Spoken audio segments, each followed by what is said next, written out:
You're welcome back. Every April 26th, the world observes Intellectual Property Day, and for good reason. Innovation and creativity are vital to any nation's prosperity and job growth. In Ghana, we have a couple of laws binding intellectual property rights across various sectors. There's a Copyright Act, there's a Trademark Act, there's the Industrial Design Act, and a lot more. So today we're discussing intellectual property rights. We're taking a more serious approach to entertainment, and we're asking, are these laws robust, well-tailored, and strong enough, harmonized enough to protect our inventors and our artists and their works, their creations home and abroad? My guest is Issa Mahama. He is a documentation and research officer with the Copyright Office. Mr. Mahama, you're welcome. Thank you. To NewDay. You would think that the term intellectual property is self-explanatory, but for the purposes of education, how would you define intellectual property? Intellectual property is creation of human mind, and we have two... A creation of a human mind? Yes. And we have two types of, or two branches of intellectual property. Copyright as one of the listed branch, and industrial property. Okay, so they're twofold. Yes. Okay. Please explain.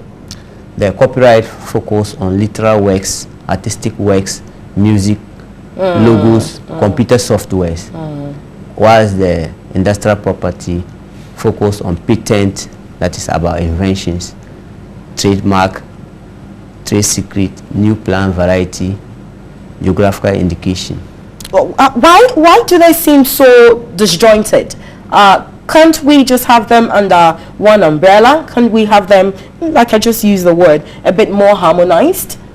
A bit more in sync? Why do they just seem so disjointed? Yes, and for now, the copyright issues are handled by Copyright Office, and whilst the industrial property is handled by Research General's Office, but there are plans far underway, yes, too. So that they will harmonize. They will they may have IP office. Okay. As other countries do. Okay. I am particularly interested in intellectual property theft. You see, because in today's interconnected electronic age, preventing intellectual property theft can be quite cumbersome. Yeah. Products move across the globe with the speed of light. Yeah. Factories can quickly adapt and manufacture commercially successful goods, replicate commercially successful goods. So of what importance is this to us as a country? How often do our laws, for instance, evolve?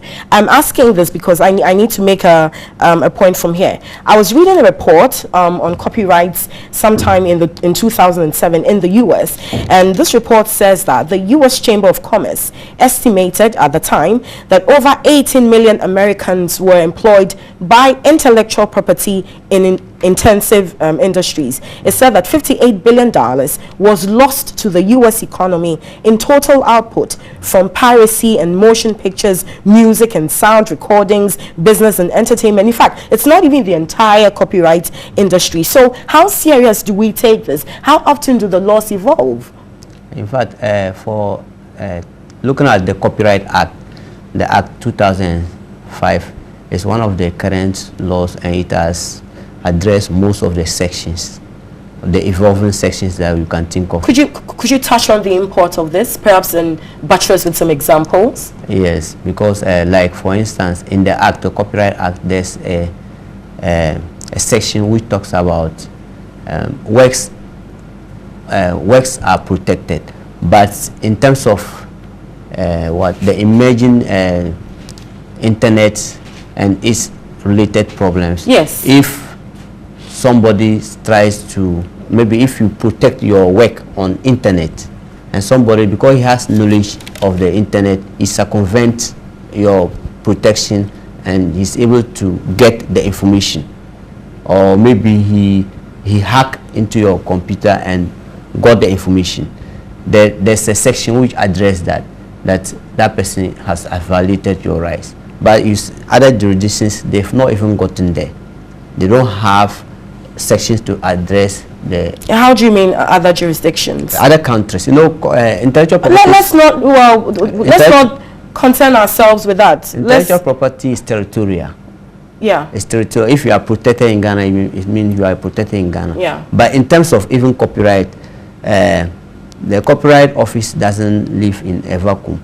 It is linked up to other national copyright office through a network of international treaties. Fantastic. So in the global economy, where innovation and creativity are clearly our comparative advantages, how safeguarded is the work of our artists at the global level? So that's what I'm saying. Since the country have signed many bilateral agreement, intellectual property agreement, or signatories to Berne Convention and other conventions, the Berne Convention says that countries should protect their nationals, and other member states should do same to other members' nationals. It means that even though the intellectual property protection is territorial, but member states have obligations to protect our nationals too as well.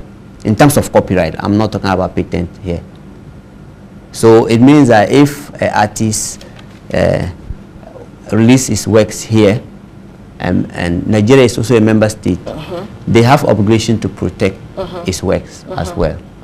Maybe we can now delve to the provision of patents if we're talking about copyrights. They are obviously mutually exclusive, aren't they? As for patent is just about inventions. When you come out with a solution to any technical problem, then the state will grant you patent. Of course, you have the criteria you will meet before they grant the patent for you. Which would be? Because if you claim you've invented something, the patent examiner would like to know whether it's new, whether it has inventive step. Inventive step here means that it shouldn't be obvious to the person who is skilled in that field.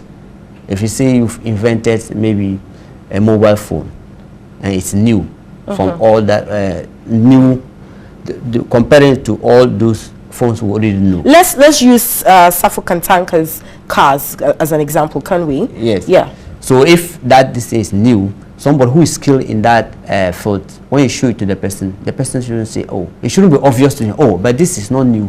But when you show it to somebody who is skilled in that field, he say, yes, that is true.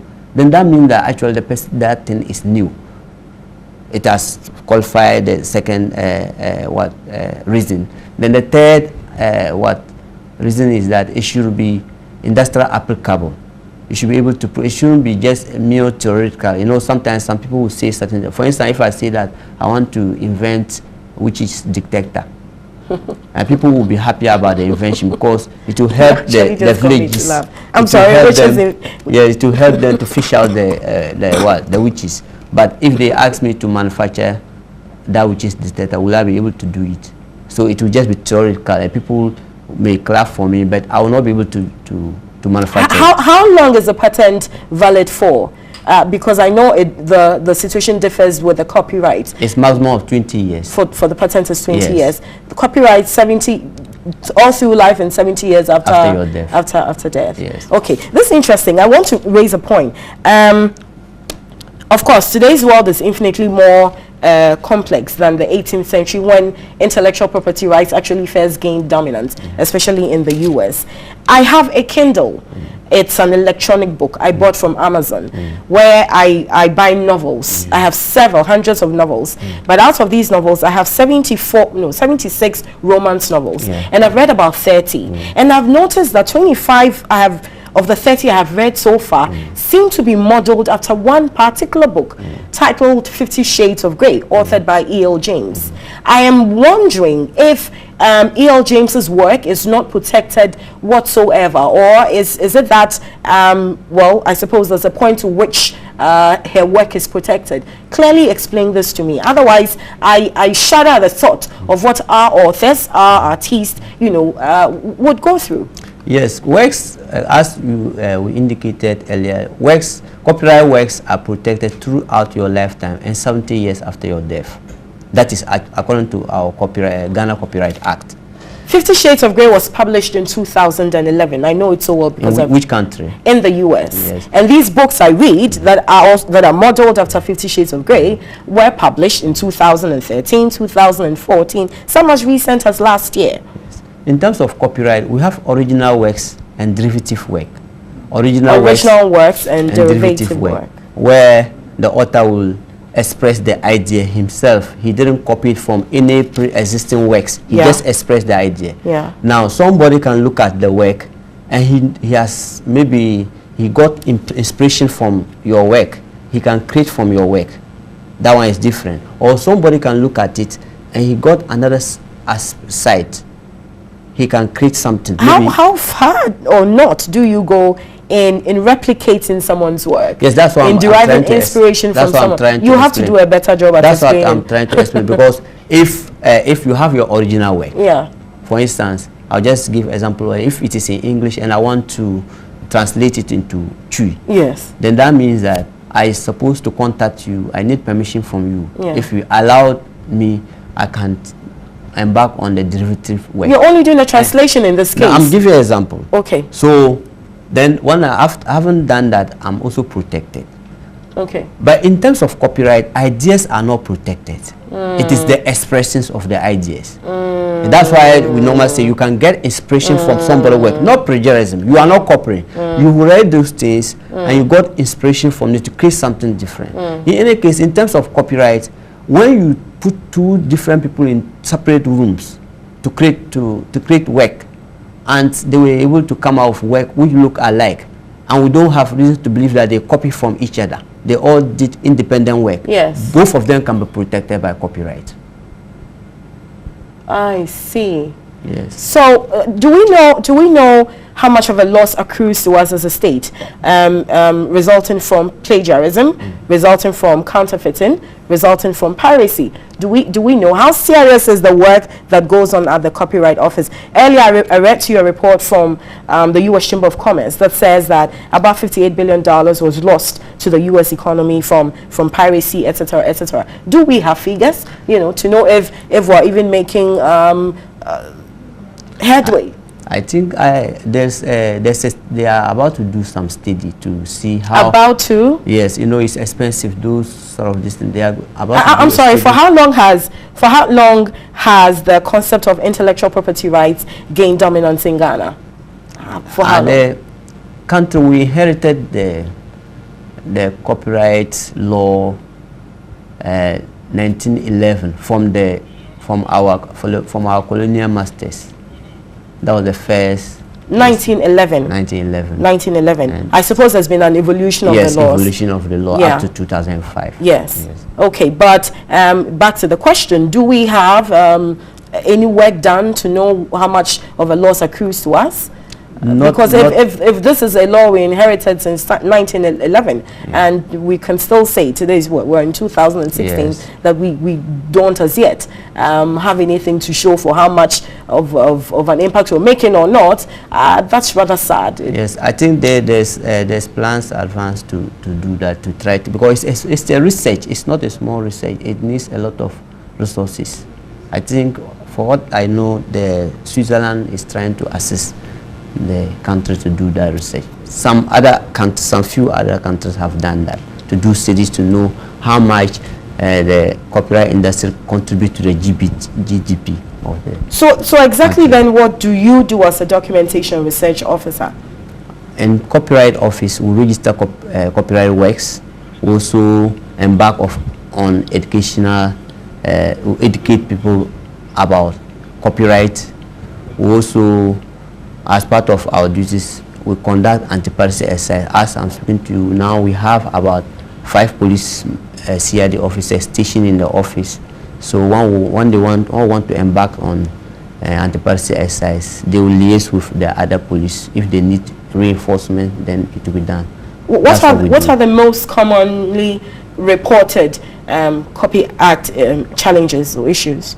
Mostly, people have a computer where he uploads people's music into it, and he will burn it to sell at a negligible price as compared to the original works. Then sometimes too, people try to photocopy author's book and sell. So these are some of the cases.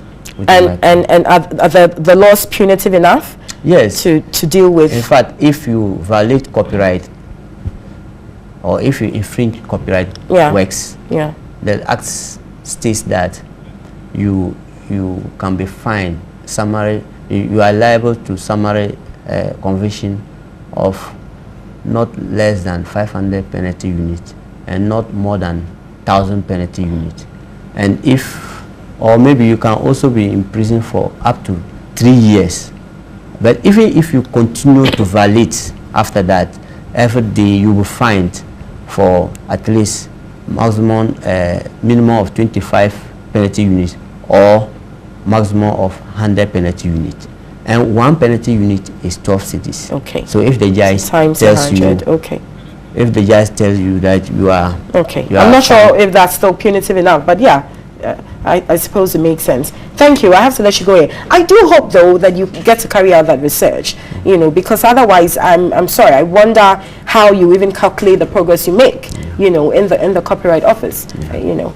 Anyway, I've been speaking to Issa Mahama, Documentation and Research Officer at the Copyright Office. We were looking at intellectual property rights. Yesterday, the world observed Intellectual Property Rights Day, and, you know, so in line with this, we're discussing this topic. It's really sad that there's nothing for us, you know, to premise such an important discussion on, because we would have wanted to know how much progress, for instance, you're making at the Copyright Office. I think it's sad.